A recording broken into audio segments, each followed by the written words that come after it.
That's good. So welcome to our Women Tech Talk launch. Thanks for joining, first of all. And I've just written very small agenda there. We are going to do a launch and we are going to discuss why we are here and how technology empowers.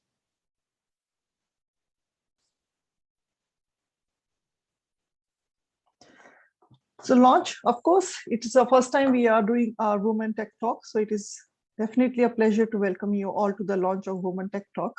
And the main focus of this Women Tech Talk group is that we'll be focusing on technical talks, career questions, motivational discussions, and also the leadership experience and interview our empowered women. And today we do have empowered woman with us, Rajini, and she will be with me throughout the session. And I'll just introduce myself. I'll do why we are here, and then we'll be interviewing her. So throughout the session, feel free to raise your hands. Feel free to send your questions. And if you think I'm not getting, because I may not see all the hands, so please feel free to come unmute yourself and ask the questions. So introductions, I'll just start with my introduction. Then Rajni, when she will be talking about her topic, she will be introducing herself. So I am a technology and people leader with 20 years of experience in software configuration and management. My main experience is leading the digital transformation at enterprise level, and I'm an advocate of DevOps discipline, DevSecOps, and everything which is around our customer focus. And then I do have good experience with agile, product engineering, design thinking, and strategic innovation frameworks. So this is just my technical introductions, but the reason why we are here is, of course, about the role models. I do follow Indra, and recently she released her book, and I'm still reading her, and it's really good to go and see how she has done her career progressions. And that is the whole idea of this Women Tech Talk. In free time, I do read books. So most of my good friends know that I like to read books, and I do get a lot of gifts for the books. I do gardening and the community services where possible. Now question comes is why we are here, or what made me to think that we need this group. So there is definitely a lot of personal attachment to this, that I thought that yes, we should come forward and create this group. But the main motive behind this is that I really think we need to motivate, inspire, encourage women in the technology to be bold so that they take their next career steps. When I say the next career steps, I really think we need more leaders, more women leaders in IT, and that is where I'm going.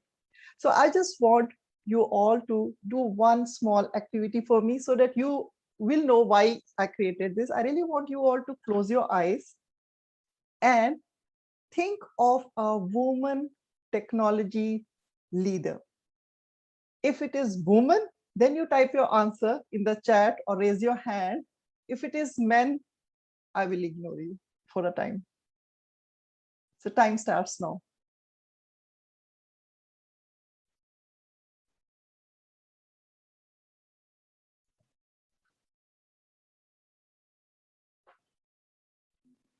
Good. I think it was not a second, but I'm sure. So let me go back and check in the chat. Okay.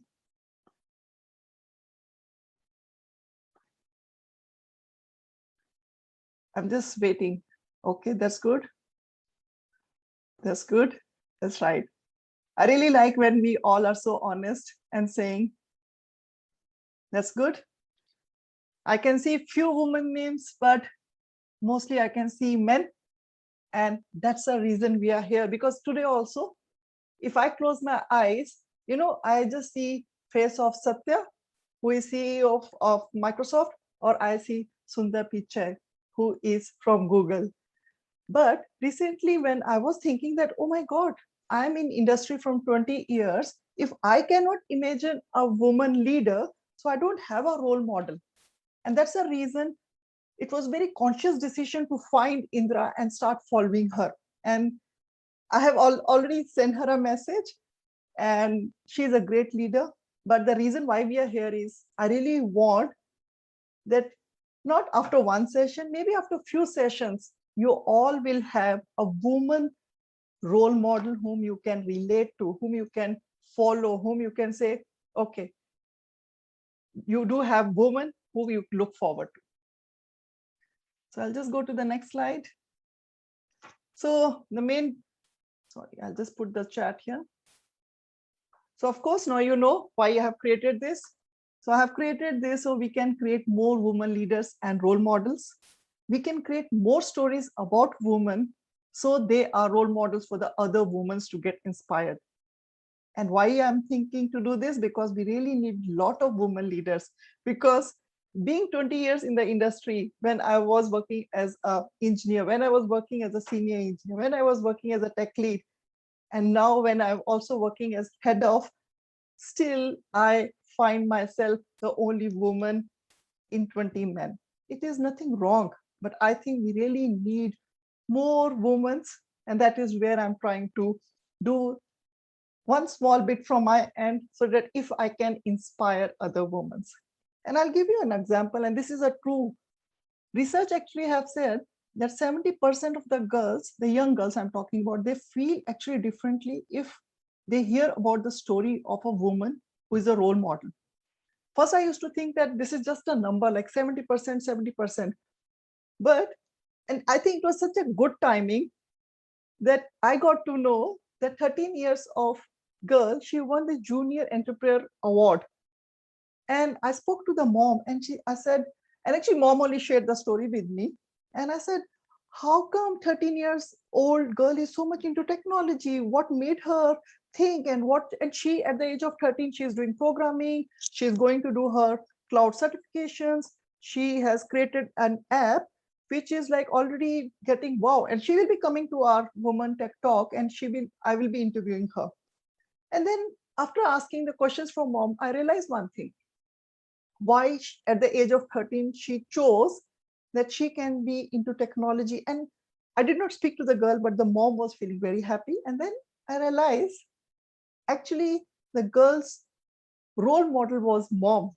Why? Because that little girl, she has always seen her mom, who is currently in Microsoft, working hard, doing multitasking, managing the house, managing the work, but being a successful. And why I'm saying is this is a true fact. The young girls, and also maybe few of my audience also, we still don't find confident enough that yes, we can be the leaders. And that is where I think we all need to step up. So these are few facts, but recently I was actually interviewing the interns for Microsoft, and I got this data, which is a bit shocking to me, but then I could, join all the dots, and it is true. So only 17% of Australian IT and engineering university graduates are actually women, which is a very small number. One more shocking thing about this is only 12% of them, they choose the technology as their career. Rest, 5% drop due to the lack of information, due to lack of role models, or I would say lack of enough support from the other women to say that IT can be a good, stable career for a woman as well. So this is the very recent one. In 2020, the study found that women actually take up 28.8% of the technology leadership role. And this is, I'm just talking about not only Australia, it's a worldwide.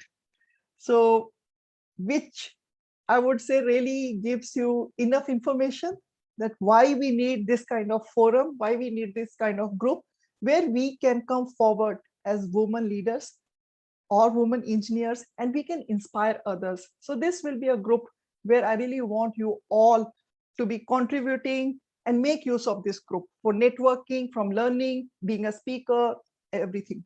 So now question is how we are going to contribute to this group. So I have already created a LinkedIn page.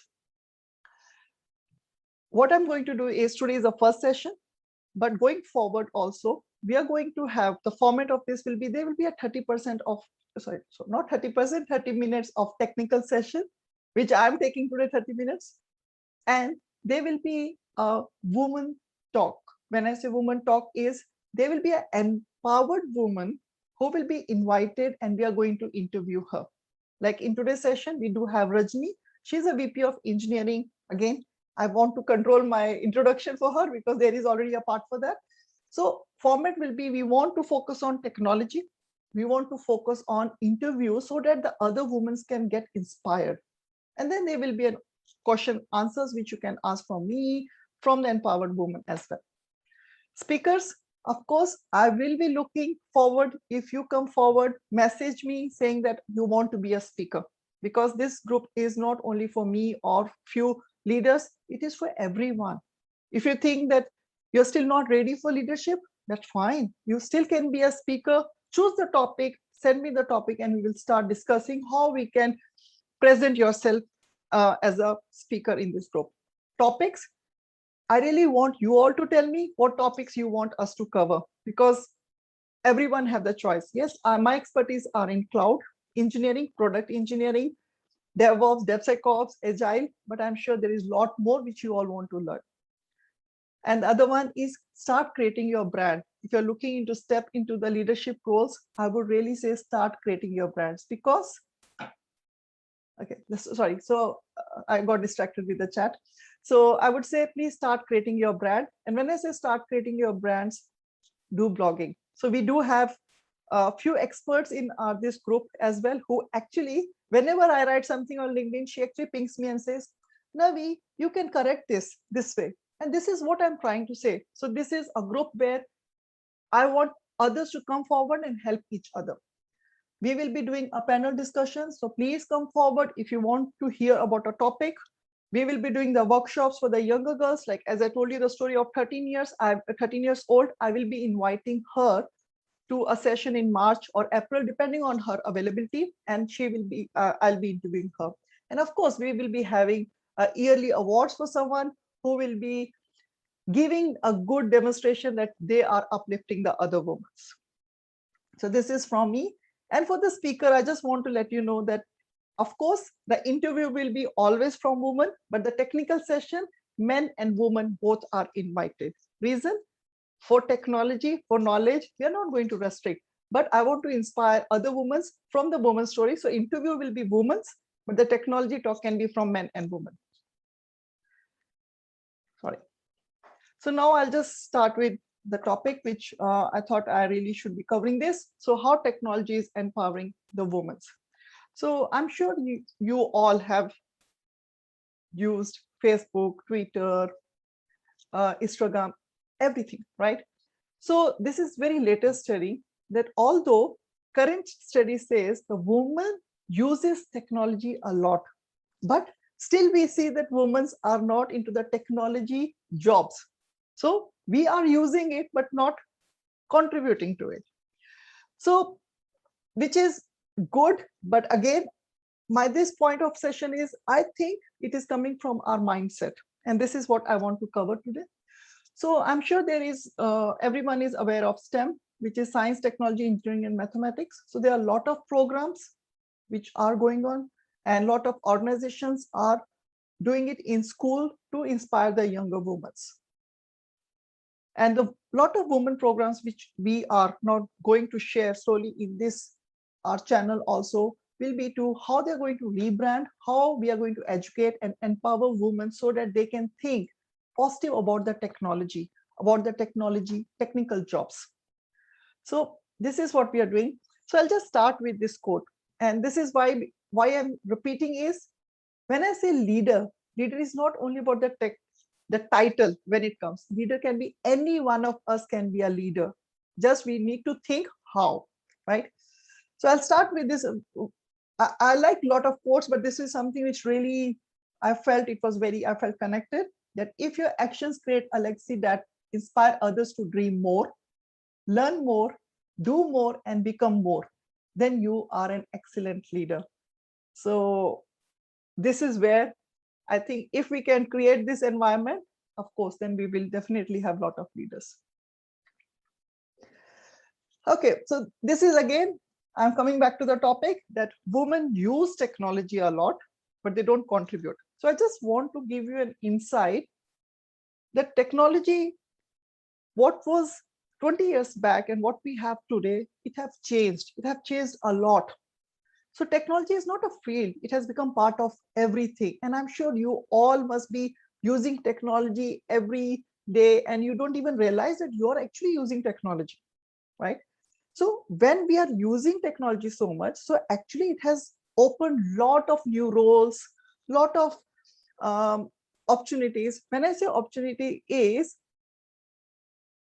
in the past, when I say 20 years back, or when I started my career, it used to be like, if you're good in communications, you can choose something, but not the technology job.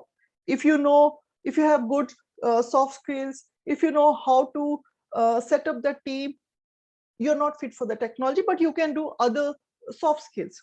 But now, with everyone working from home, with lot of new kind of roles introduced, coding is not always must for you to do a technology job.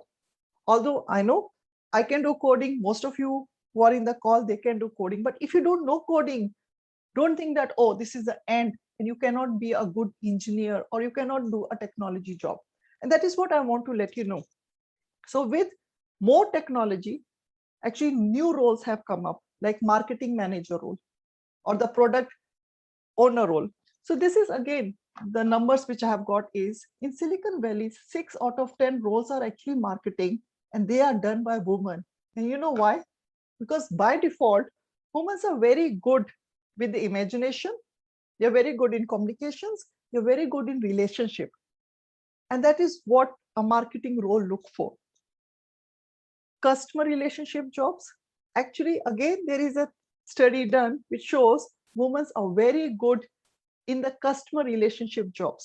So if you think you don't know coding, please don't think again, you're not part of the technology. You can be part of the technology. Product owner roles. So this product owner role is very new, I would say. This role was not there 5 years back. But for me is how you can be a product owner if you can think, about a product, and if you know how to improve that, you can create the roadmap. I think then you are on the product owner role and you are fit for that. Then comes the front end developers. Again, good in imagination. And if you know scripting, if you know one programming language, it is good. But if you don't know, still it is not the end of the world, I would say. So this is again what skills are needed or how you can do. So please, 20 years back, open source was not a thing, but now whatever you want, you will get through open source to learn. You can learn to code, you can learn to design, you can do application development. What I'm trying to say is that yes, technology is not what you used to think, it have changed a lot. You can use a lot of new tools like lucid charts, whiteboards in team, and you can work remotely and explain your ideas and thoughts about it. And of course, the social media, LinkedIn, Facebook, all those, it can be used for networking and also to learn. And again, I always say, create your brand and be limitless. Because if you're not going to create your brand in LinkedIn or whatever social media you're going to use, I think no one else is going to do. So this was very brief introduction about what we are going to do, what we are doing, and what I wanted to think that we can do as a group. So anyone have any questions? Feel free. Otherwise, I'll start with the next one. And feel free to raise your hands and we can ask questions. Priya, you have question or it's thumbs up? Thumbs up, Navi, thumbs up. Thank okay, perfect. So I assume no questions. So, okay. So I'll start with introduction of Rajni, who is going to be an empowered woman. But before the introduction, I don't want to give the introduction, which I actually know her a lot about, but I want to give you the introduction with the story because I want this group to have that personal touch. So I'll just tell you how I met Rajni, who is going to be my first guest, and I am feeling so happy about it. so I was last year when during the COVID time, there was a few months where we could fly from Melbourne to Sydney, and I got the invitation to speak in DevOps conference. So I went to the conference. It was my morning flight, and as soon as I went and read the agenda, I was part of the panel. Rajni was also part of the panel. So first panel of that day was a discussion about how cloud is supporting and how it can be used in the enterprise. And as soon as I saw the banner, I saw Rajni there. And by looking at her job description, I do have a habit of whenever I see someone, I do go to LinkedIn, find more about it. And I really felt very connected with her, although I did not speak to her. She was just there on the picture. And it was for my bad luck. Then it was announced that Rajni cannot join the talk because of personal reason, and someone else will be coming from her office. And I was like, okay, that's fine. But still, I really went to LinkedIn, checked and everything. And I really wanted to talk to her because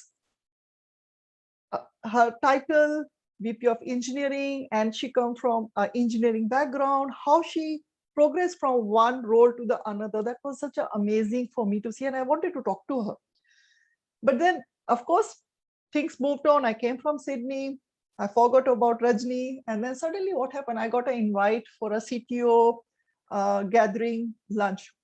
And of course, I went there because that is one of my things which I really like to be part of. And CTO is something which it is part of my career goals. I went there and I saw someone by name Rajni. And I'm like, is this the same Rajni whom I wanted to talk in New South Wales? And I again went to the LinkedIn because she was there in my favorite list because I was following her. And it was same. And I couldn't resist. I said, Rajni, I wanted to talk to you. So I think it was such a good connection. And that was that actually I met her. And of course, it was online. And then later on, when I was working on this idea of Women Tech Talk, I do meditation in the morning, and I was thinking, who will be the first one who would like to come to my show and not show as a group, and who would like to talk? Who can be there? Because when you're inviting your first speaker, you really know that whether speaker wants to be the first one, second one, third one. It's a lot of questions were there, and I just message her with the thought process. Maybe she may say yes or no. And then I just message her around 12 in the night. And I just, sorry, I'm just messaging you, but I'm thinking of doing something like a Women Tech Talk where I want to invite women who are in the leadership roles to come and talk and inspire others. I just wrote this and I wrote in the bracket, no obligations. If you don't want to be part of it, it's okay, right? I just wrote it and I just slept after that. In the morning, I saw a message. Oh, wow, Navi, why not? Let's do it. I think the line of let's do it was so motivating and I really felt connected. And after that, of course, we started talking more.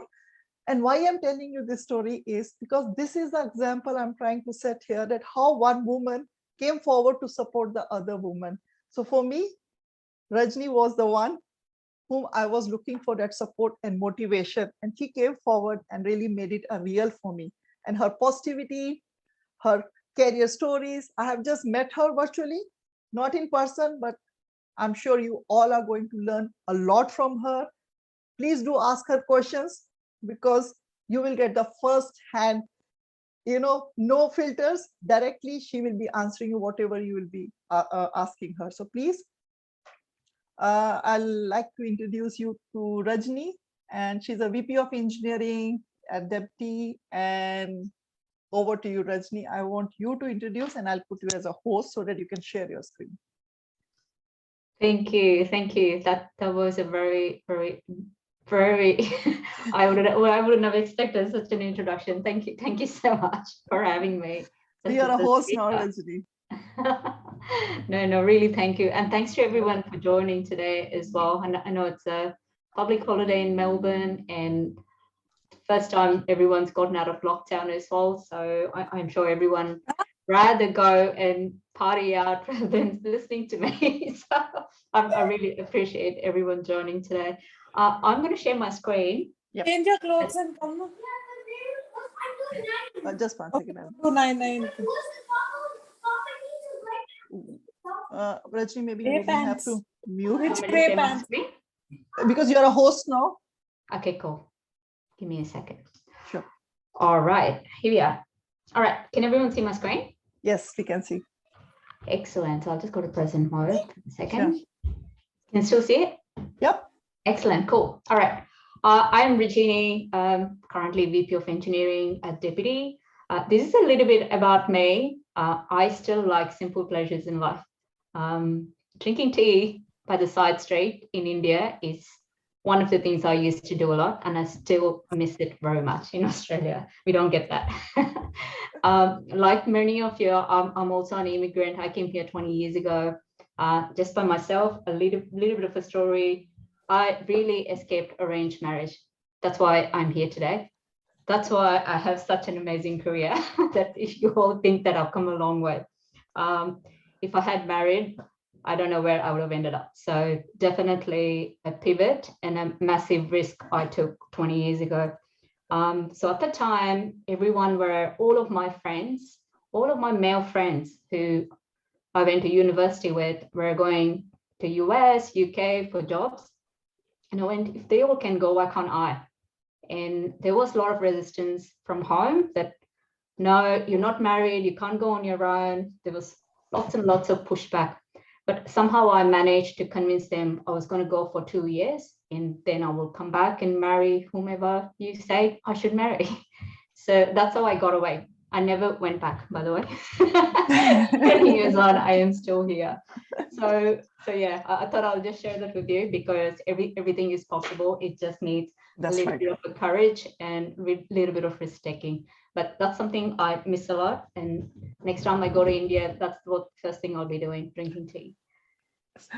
That's good. Now, a little bit about, I wanted to touch on family first because I wanted to talk about underlying all of this career I have. I'm still a human. I'm married. I've got 2 teenage kids at the moment. We got 2 dogs. It's a really busy household. There are cattle dogs as well. They need a lot of exercise, and that's a lovely fish tank. So there is lots and lots of mouths to feed, and it does take quite a bit of time in terms of work-life balance, and it does get busy with having a career as well. I wanted to touch on that because you can have it all, ladies. You can have it all. I call myself Rajini VP.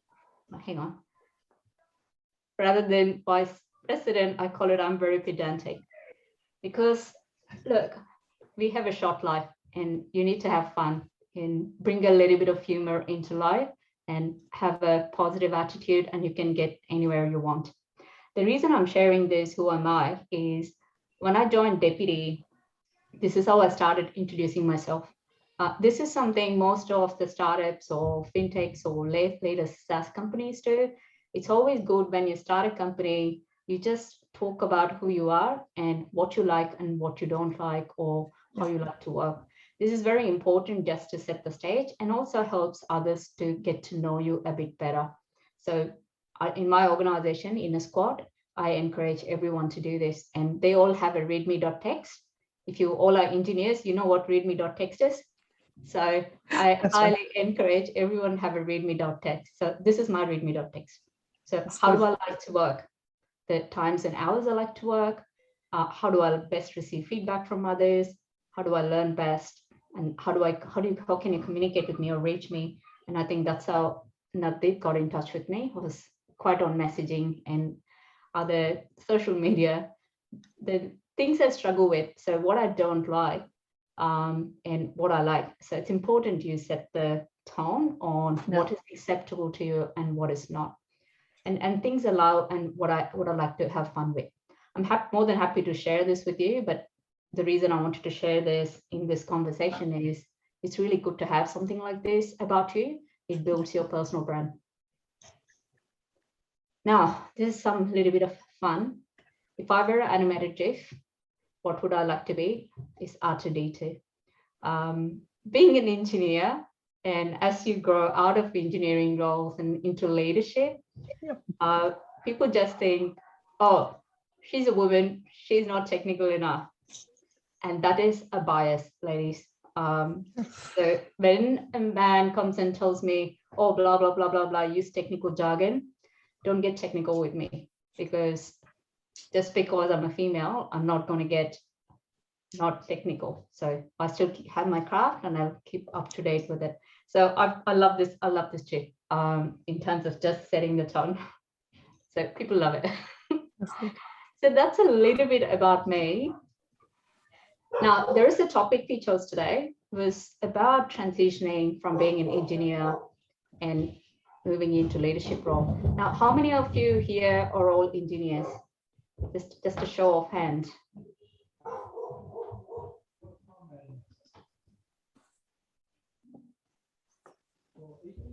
Yeah, there's a few. That's great. Yeah. That's awesome. All right, cool. All right. I stole logo from Navdip. Thank you. That's good. Most welcome. Now, how do you transition from being an engineer? Now, when you are an engineer role, there are some core competencies that you have gained throughout your graduation, your university, as well as working. So I kind of group them into these few categories. Basically, you have to be good at your technical craft. So whatever language you pick, whatever framework you pick, you need to be really, really good at it. And some of the foundational for an engineer is data structures, algorithm, and just technical know-how. It's very important. Quality is very important. The reason I'm talking about this is there is a cognitive overload of all of these things. So it's very important to set the stage. As an engineer, you're looking at quality, you're looking at system design. You have to think about non-functionals of whatever systems you're designing. Is it reliable? Can you monitor it? How's the performance looking? What's the security landscape, as well as scalability? And you also need to think about, because you're not ever going to build something on your own unless you're a startup. When you're working with people, you need to learn how to work with people, how to collaborate. So ways of working becomes really important. Agile is kind of a word that everyone uses. For me, it's all about a group of people coming together to solve a problem. And how do you do that? There's various methodologies. And plus tools. There are lots and lots of tools today, and you can get really overloaded with thousands of tools you're using on a daily basis to get your job done. And that itself is a cognitive overload. Now, while you're doing this in a daily job, there is always important to understand where you fit in the overall context. Whether you're in a squad, whether you're building a product, it's very important to understand the whole context, not just about what the job is. Most people think being an engineer means coding most of the time, and that's not the case. This is why I wanted to highlight all these different attributes you need to think about as an engineer. Now, there is a career path you can take. If you joined as a grad, you can learn some of this from your seniors. But as you get higher and higher, all these things becomes important. Now, to your right-hand side, all the non-technical skills that you can practice while you are starting out your career. The reason I say non-technical skills, some people refer to as soft skills, some people refer to as transferable skills. Transferable skills are awesome because not only it helps you in your social life and your social skills, as well as if you ever want to pivot your career in the future, all these skills definitely helps. So you want to become a product owner from being an engineer, you want to be a BA, you want to be head of product, whatever role you fancy, you can take that career path. But these are some of the non-technical characteristics you need to practice. And as an engineer, I'll tell you what, when I was coding, I wish someone had told me this because I didn't practice any of this. All these things came the hard way to me, right, throughout my career. So you can demonstrate leadership. I think Navdip touched on this earlier. Anyone can be a leader. You can lead anything. It could be as small as you're leading a meeting, you're organizing a lunch for your team. It is hard organizing a lunch for a team because you need to think about dietary needs, you need to think about a location that everyone can come to, you need to think about the food they're going to eat.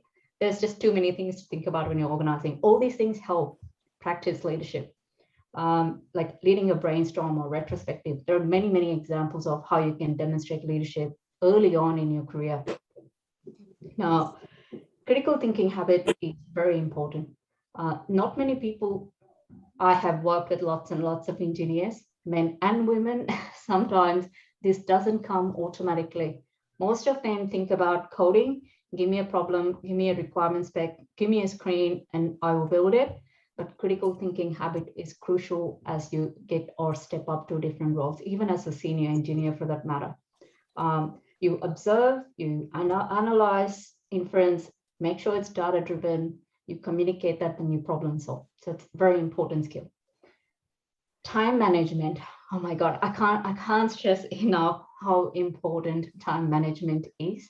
And my own personal example of how to manage work and a busy social life and family life, it's very important you manage your time well. And time management is not rocket science. Prioritize based on the highest value, where you want to spend your time. So shallow work, deep work, that's a really good framework. There is a book called Deep Work. I recommend everyone to read that. So time management skill. The next most important thing is interpersonal skills. We all are naturally introverts. Women especially are not forthcoming and they don't talk much. I'm not saying this, I'm not generalizing this, but most of the time I find women don't speak up in meetings. It's very important we practice it so we are able to do this. Listening, sharing responsibilities, speaking up. So I always find women are naturally very good at organizing things, taking notes. It just comes with the traditional bias of women being personal assistant, taking notes and all those sorts of things, right? That exists because we are really good at it. We're very organized. We organize our entire family.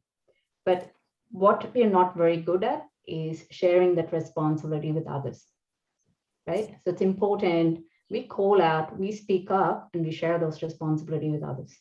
If you see something, say something.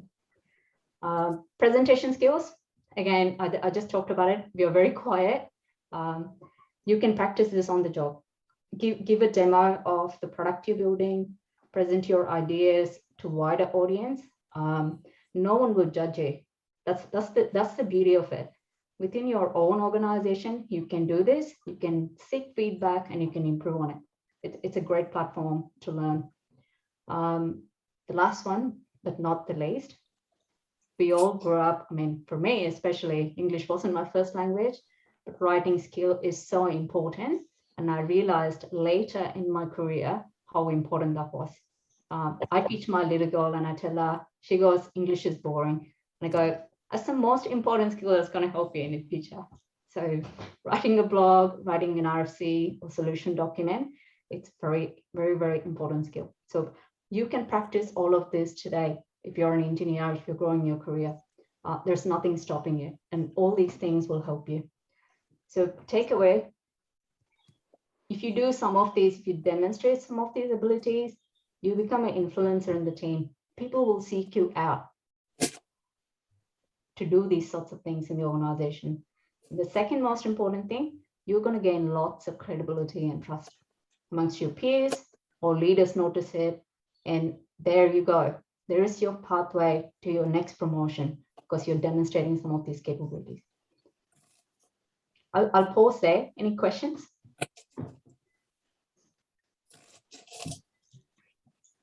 Anyone have any questions?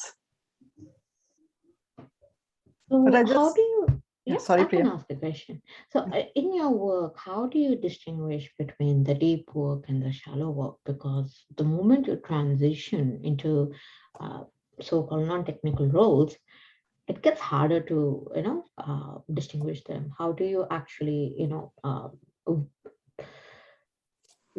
well, how should I say? How do you actually make a distinction of how you define your shallow work and how you define your deep work?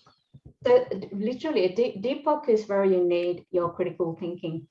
So your problem solving space. What I normally do is I just block my calendar for deep work, because when you're doing deep work, when you're doing deep thinking work or problem solving, it can be anything from writing a document or strategy paper or whatever it might be. You need that good 3-4 hours to think and put your thoughts down. or it could be just coding. You're just solving a very complex problem. Just block your calendar as deep work, as simple as that, and focus on it. The shallow work, traditionally, it's things like organizing a meeting, talking to a team about something, or working through some escalations, whatever it might be. Just block some time. So shallow work doesn't require a lot of your brain power. So it'll mundane activities like admin stuff, push them out later part in the day. It really depends on how you are, and every individual is different. I am not a morning person. I'm an evening person, but there are some people who are really bright and sharp in the morning, and they can get all their work done in the morning, deep work, and then they do all their shallow work in the afternoon. For me, it's the reverse. I do all my shallow work in the morning, and I do all my deep work in the afternoon because I have the time to think and write things down. In fact, in the evenings, just television is in the background. I just sit with my laptop and I can get stuff done within 3 or 4 hours without interruption. So it really depends what works for you. But I encourage people to block their calendar because that's the best way to do it. And prioritize what's important. Yeah, that's good. So Rajini, I'll ask one question because I can see in your role how you are differentiated between engineer and non-technical.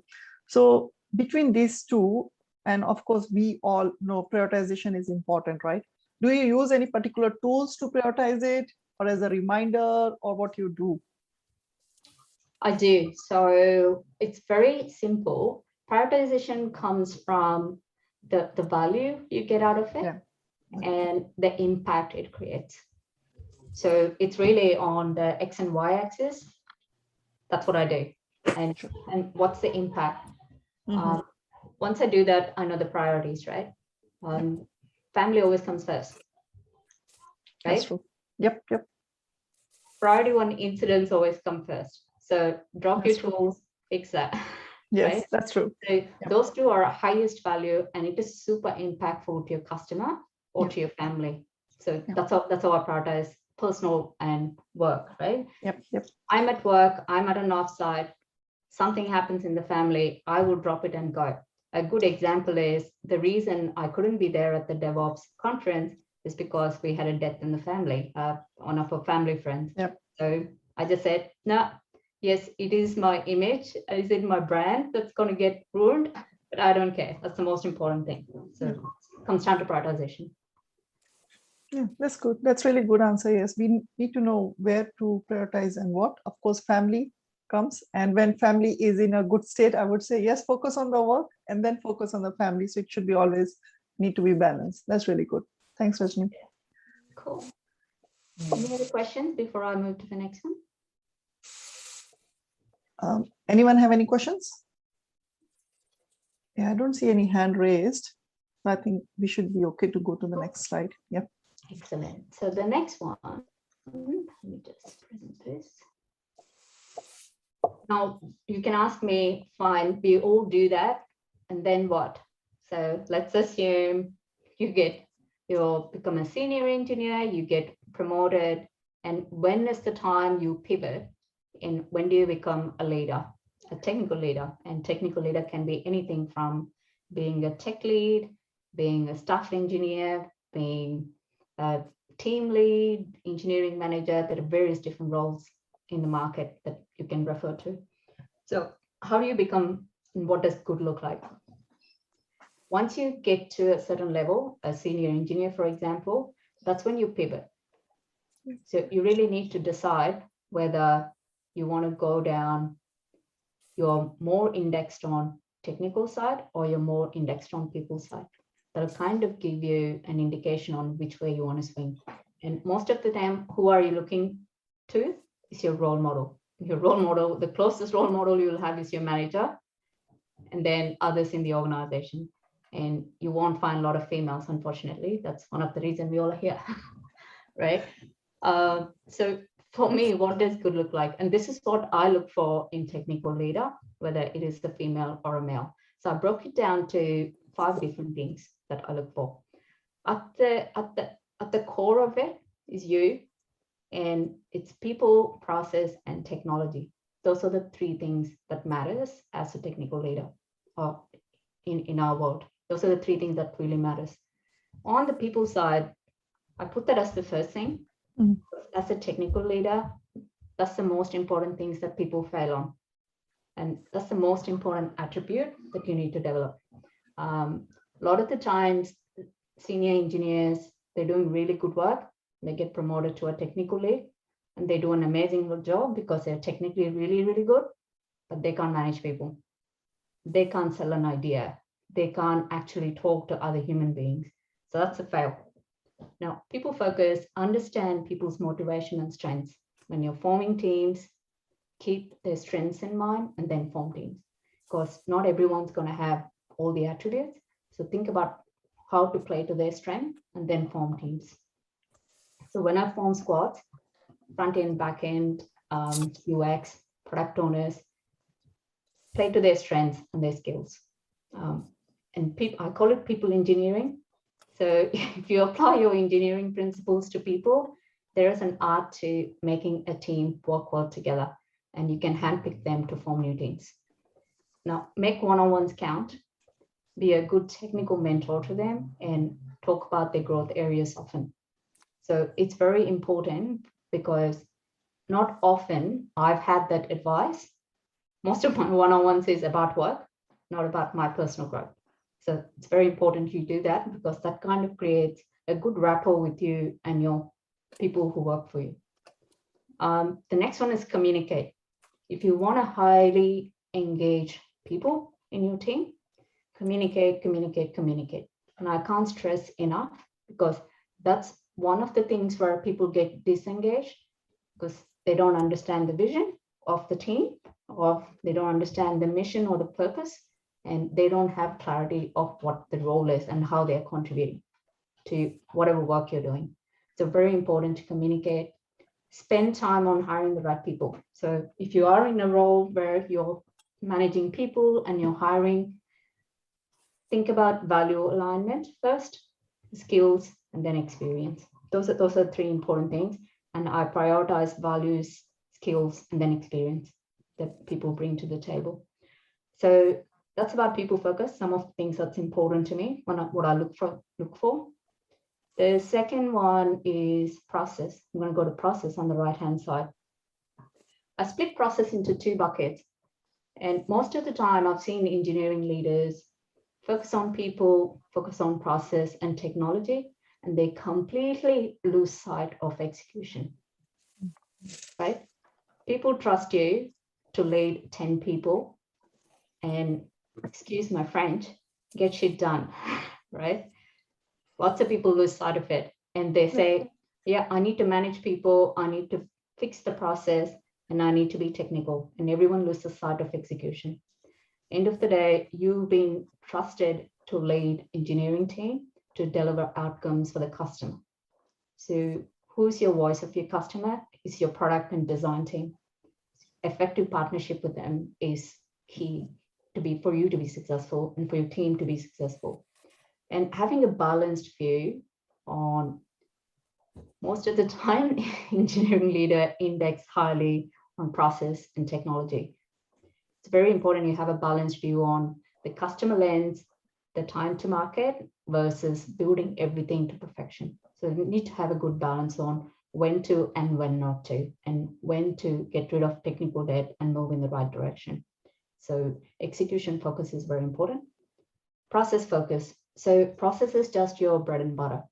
So you're a technology leader, you've been there and you've done that many, many times.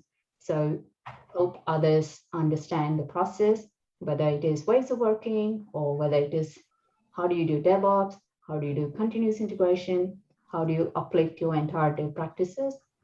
Put some good processes in place, but make sure that people have buy-in to those processes. Don't just go create process and then tell people, take them on the journey. It's very important. Then technology. That's the last problem to solve. There's abundance of technology choices now. When I first met Navdip, I think we were talking about, she was working for Microsoft and she was talking about selling us AWS, I think. And I mean, what is she doing? So True. there is abundance of choices from a technology perspective. So aim for mastery, whichever path you take, whether it is front end or back end or DevOps, whatever you want to do, make sure you aim for mastery, not just knowing things, not just being jack of all, try and fine tune that. And also know the product you're building. The product could be technical in nature, or the product could be non-technical in nature, like my organization, be Simplify Shift Work, and it's a workforce management tool. So it's good to understand the product landscape. It helps you put things in context. And the second one, very important for leaders, and I can't stress enough about this, is when you're making technical decisions, please make sure you listen to others' perspective. When I say others' perspective, it is not just grab your closest senior engineer you trust and make a decision. It's got to be everyone.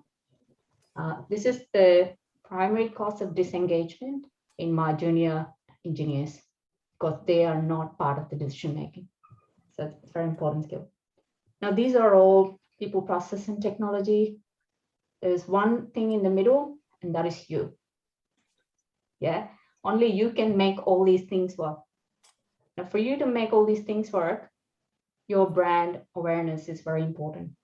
I think I was showing you who am I. Your brand talks about why someone should come and work for you. Okay. What are you going to bring to the table? How are you going to help another engineer grow? It's important. So make sure you work on your brand awareness, however, whichever way you want. There's lots of social media avenues to do this. Thought leadership is important. That's another way of raising your brand awareness. Speaking at events like this one.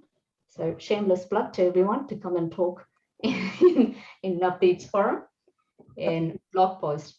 There are so many ways to write blogs, LinkedIn, Medium, there's thousands of those. I'm not a great blogger, but I like to speak at events. But pick whatever you're comfortable with and practice it. You've got a great platform to practice it internally first. Last but not the least, be a good role model. When you are in a leadership role, everyone's watching you. So I'll give you some basic examples. People gossip, people talk negative things, all these things. If they're not doing it, they're watching others, and they practice that. So if you're a leader and if you're doing some of these things, that's the type of team you're going to get. Yeah, I always say, and I read this quote somewhere, broken people see broken things.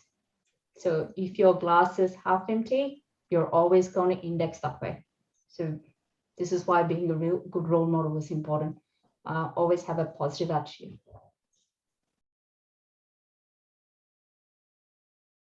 I have lots of role models. It is, unfortunately, throughout my career, I didn't have lots of women in my life.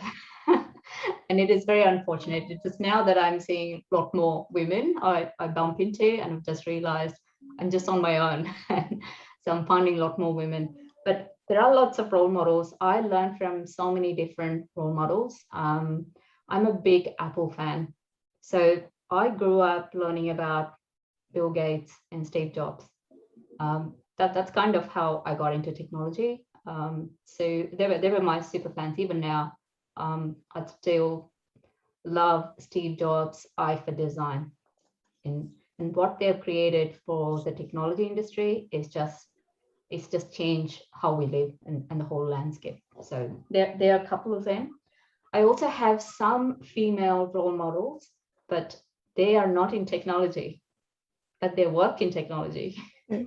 So That's true. I learned a lot from them about business and how business runs, how marketing runs. So there's a lady called Lisa Frazier. She is the Chief Operating Officer at Judo Bank. So I had the pleasure of working with her at CBA on a startup idea within CBA, which is unusual. X15. That's it. And Yes. I learned a lot from her. So we were in these, I was one of the 7 people in the C team, and I was the solution architect at the time. And the way she led taught me a lot. So we were creating something new.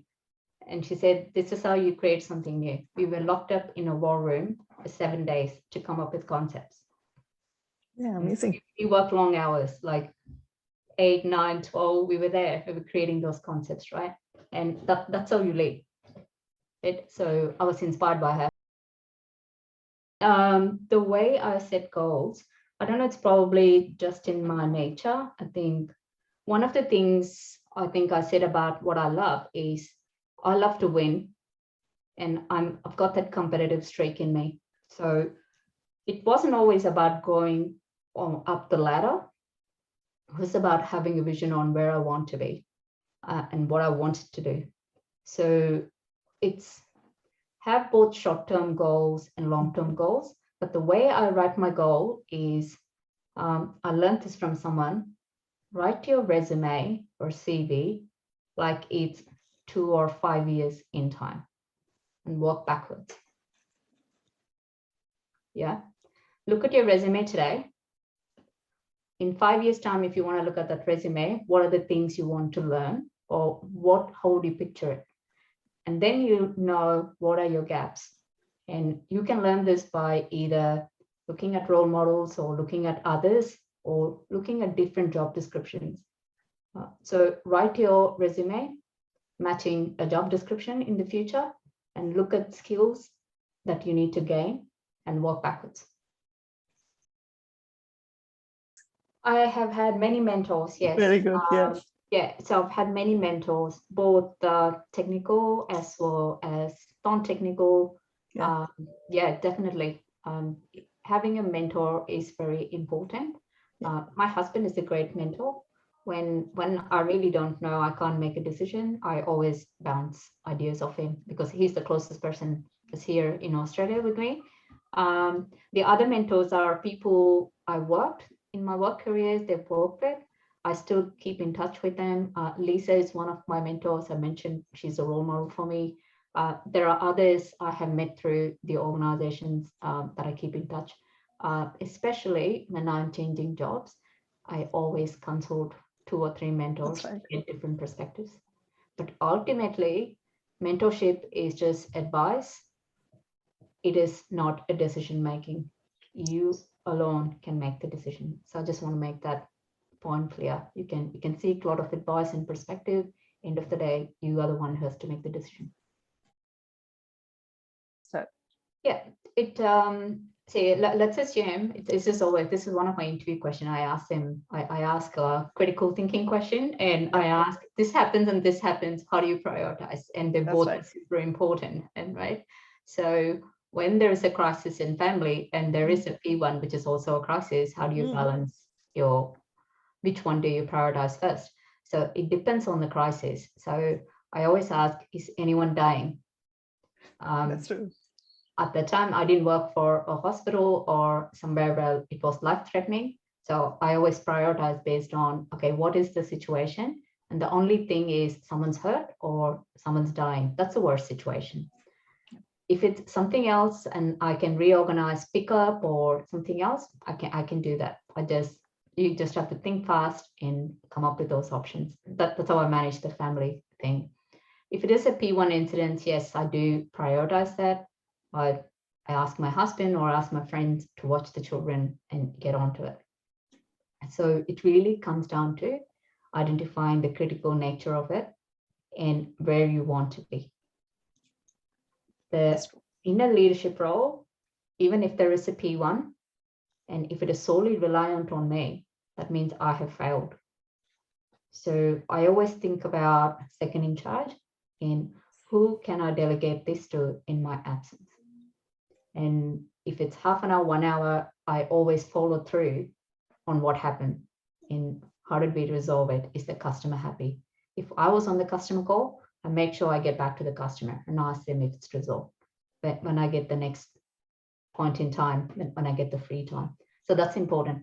Even if you're not present, make sure you follow through later on. So that kind of builds trust, and it gives the stakeholders and the customers a bit of confidence that you've got this and you care.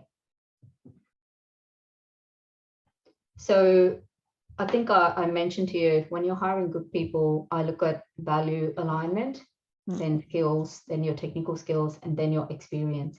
Now, if there are two candidates, I really look at their ability to listen, active listening, because if you're not listening, you're just giving solutions out to problems. That means you kind of lost as a leader. It is just your opinion, right? So that's important. I also look at people who are more factual and not led by emotions. So it's very important in a professional life to look at data. I'm very data driven as well. That probably comes from that. So that's another attribute I really look at. Are people driven by emotions, or can they reason properly with data or informed by data? So how are they backing up when they throw the toys out of the pram? How are they going to back it up? Right? Because not all jobs are hunky-dory. Leadership is especially very tricky, and you need that. So those are a couple of things. And third and most important thing is leading with integrity. I think it's because the way I was brought up, I have high level of conviction. And very important to lead with integrity and do the right thing. Whoever it is, whether it is people or the customer you're dealing with. So those are three things I look at. Challenges I faced. Okay, so ladies, glass ceiling is real. It's not a metaphor. It does exist, but I realized it only later. I was too blind to not see it in my journey. And it's only when I reflected back throughout my career, then I went, oh yeah, it happened there, but I just went blind eye to it. A good example is I was once made redundant when I was pregnant. I didn't think of it much because they sold the company, and okay, it makes sense. They don't need the team anymore. The product that I was working on sold. So anyway, when I was on maternity, they gave me a call, and now I know that it is illegal in Australia. Right? That's true. Going back a few years, I didn't know that. I said, oh yeah, okay, all right, okay, whatever. But within 24 hours, the company who bought the product called me and said, do you want a job? Right? So karma. So I didn't do anything wrong. Everything was fine, got made redundant, got an offer 24 hours later. So it was all great. But at that time, it didn't strike as that could have ended badly if I didn't have that job offer. And I was pregnant, I was out of job, I was out of touch for about 6 months. So what it could mean to me, I didn't think about that, right? But later down the track, I started seeing signs of glass ceiling. There is definitely, I don't know what it is. It's either we don't sell ourselves well, or we don't position ourselves that we should be promoted. That problem does exist. I did see it throughout my career. So I had to put my hand up most of the time. And the flip side of the coin is when you put your hand up, you're known as you're too much out there. As a woman, it's a double-edged sword. When you're out there, you're putting your hand up, they're thinking, oh, you're too like overselling yourself, or so you can't win. That's right. That's right. But the learning for me is I never stop trying. So I am where I am because of my competitive streak and wanting to win. And if you tell me I'm not good at something, I will make sure I'm good at something. That's a very interesting question. I'm an introvert. I'm a born introvert. When I was an engineer, I preferred to chat to people. I think it is still a mechanism I use widely rather than face-to-face, but I force myself to talk to people. It is a learned skill. Doesn't come naturally to me. So there are reminders I have to do things differently, to change the introvert behavior. So good example is if in my own team, I'm leading a large team. There's 85 people, and I just can't hide at my home and not talk to those people. So I set up random one-on-ones on Zoom. I have all my direct leaders' phone numbers. So I call them and speak to them rather than being on chat or anything else. So the way you can break the shell is identify the behavior, identify what behavior you want, and change it. And write it in a post-it and just put it in front of you. I've got lots of post-it, but some of the things I remind myself to do and not to do.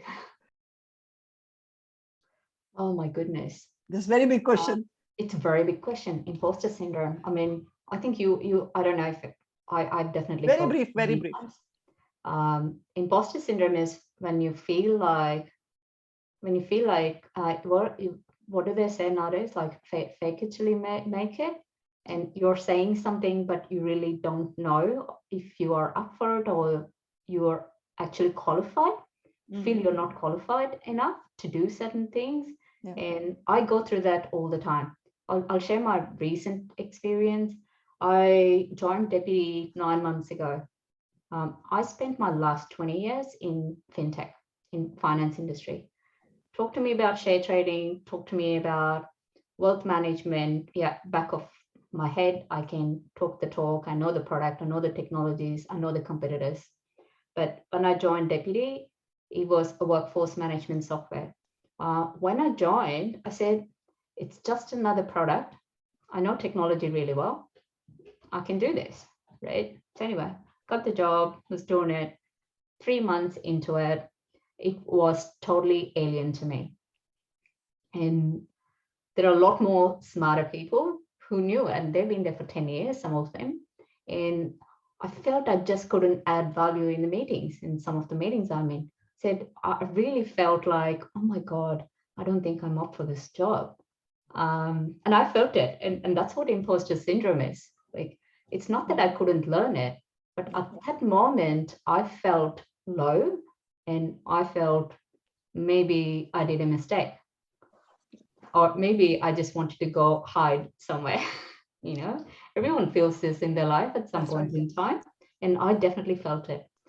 The way I overcome it is I actually shared this information with my direct reports. Yeah. And we were talking, like, by the way, all my direct reports are men. I have 7 of them, 7 directors. I'm trying my best to recruit a female. So if anyone's looking for a job, engineering manager or director of engineering, please come and speak to me. So they all are men. So I actually shared this with them. And guess what? They all shared their imposter syndromes with me. That's right.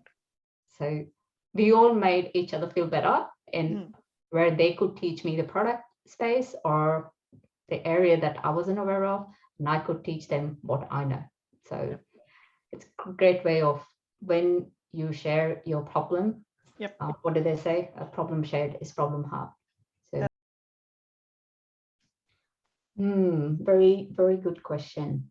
So it's not often I have sought out roles. I've been fortunate enough that people have approached me for a role.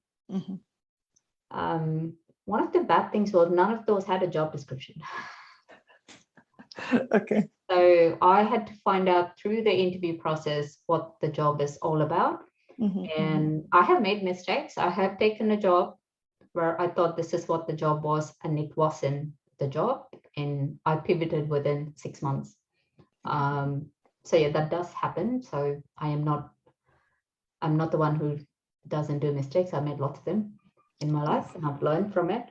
The role choices. So how do I actually, the question is, when do I actually choose to dive? I think I kind of talked to you. Most important thing for me is the company, the vision, and what they are doing, and the people that I'm going to be working with aligns with my own personal values. That's very important. That's one of the ways I pick the companies I work for. And secondary is my skill match. And I think as I said before, in 2 years' time, where I want to be, am I going to get that growth in that company? That's right. That's So right. it doesn't have to tick all the boxes. If it's Yeah. ticks 1 or 2 boxes, sweet spot. And third thing is obviously money. We are really, really bad at it, at negotiating, at getting good money. So I do my research in terms of what's the market value, what is my value, how much should I ask? I have made mistakes, but then my mentors have helped me negotiate better. And also think about other things. I think as you get into other leadership positions, or if you are working for a startup or a new SaaS company, most of them offer equity, right? Understand that a bit more from a money perspective. It's not That's all right. about base salary. Understand your equity, understand your entire package. That's true. Also some of the things I think about before I make the switch. 100%. Many times in my career. So I was an engineer for a while, and then I became a technical lead. Engineer, senior engineer. Those days they didn't have these different levels and competencies. You were just a senior engineer or you were just an experienced engineer. Experience mattered. How many years in the industry? So technical lead, as a technical lead, I was responsible for building the product as well as mentoring other engineers. They don't have to report to you, but you're still responsible for the outcome. You're accountable for the outcome. So I've done that. And then I didn't have a set goal on where I wanted to go next because I got married and I had a baby. So yes, I could have been in management a lot sooner, but I had a baby and had to take a pause because that was important to me. So I was happy with the decisions I made then. When I went back from my maternity, from a technical lead, I put my hand up for a people manager role. It was a very small team, 3 or 4 people. I went back 3 days and I was refused the role, although I was very capable of doing that. It's because I was only doing 3 days. So I told him, if I do 4 days, will you give me the role? And he agreed. So you got to negotiate. Okay. So at the time, I don't know what came on to me. It's either pride or it was something else that triggered me. And I said, right. buddy, I will make this work. I had a really small baby, but I will make this work. So I agreed to go back 4 days and made it work. My and I made it work. With both children, I had to at some point pause where I wanted to head. I made some bad decisions. I made some good decisions. But during that time, yes, I have stepped back from where I wanted to be. So that's okay. Those are the choices you make in life. And I was at peace with it. And I'm sorry. And to answer the first question, I know everybody's different. Everybody's capabilities are different. How long did it take for you to grow from being an engineer to being a VP? For me to get an idea as to, okay, what the journey might look, how long it might take in the journey. Depending on your situation. Okay, I'll tell you, I think I can't stress enough. Experience does matter. You could have, like, you'll be super amazing, talented engineer. For you to get to a VP level, it is good to sit it out. I say it as sometimes doing a jail term. It's important to gain that experience. Because the reason I say that is I'm super good at, let's say, AWS, but I haven't experienced a critical problem or a problem I have solved at scale for a distributed environment. And I haven't experienced all the problems that customer base have. The good example is how do you build a solution for multi-region and make sure the data is segregated? It's a problem you can't just solve by learning AWS certification. Yeah. You have to go through it. You have to experience it in your job. True. So it's important, every role you pick as you progress, give it 2 to 3 years time. I say, get to a role, master it. When you have realized you have mastered it, move to the next one. Yes. And while you're doing that mastery, think about skills you need to gain for your next role. So that's important. That's the benchmark I would give. VP, so the previous role I was doing before the VP of engineering, and again, what's in a title?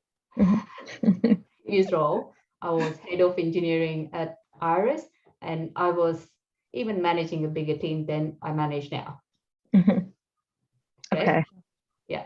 So I think it was 120 people, and it was Oh my God. Okay. multiple products, not single product. Managing multiple products, and it was across, engineers were spread across the globe. So they were some are in Melbourne, some are in Sydney, some are in South Africa. So you're leading a large cohort of people distributed environment. So rather than thinking about the title, I more think about the skills and experience you're gaining. I think someone wrote here, Priya just wrote FOMO.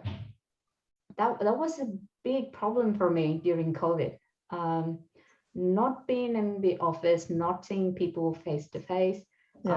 Zoom is still very formal. It is not very personal in some cases, and I did feel I was missing out, and it's because I couldn't read people's expressions sometimes and what's going on in their mind. That was very challenging. Okay. Although I enjoyed the piece of being at my own home environment, I still miss that. That was my biggest challenge, I think. I have failed many interviews. I can say that's okay. Yeah, but I just want a really good example. That's okay. Why I asked this, because that was one of the questions, because people think that, okay, if you have failed, maybe you're not fit for that role. So I just want this group to know, no, if you have failed, can I say something about failed interviews? Yeah, go for it. Interview is for both you and the company. That's right. So if you fail, in some cases, yes, I have screwed up because I've had a full-on busy day and then I jumped on an interview and I know I didn't do well because I didn't have the right frame of mind, and I cut my losses and I move on. That's right. Whether it is technical or whether it is non-technical, but it's also the other way around. I have also turned down. That's right. After the interview, I had said, I don't want to proceed any further. Perfect. That is what I failed me. So it happens both ways. Yes, it is always on both sides. That's true. Yeah. That's good. But if you get turned down for after interview, it depends on what stage. I would say it's a feedback loop.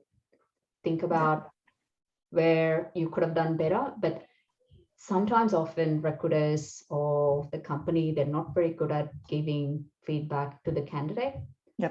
It's very important you ask for it, and the areas you could have done better. And the next interview, do that one, keep that in mind. That's true. The continuous learning mindset is the only way we can get through this. But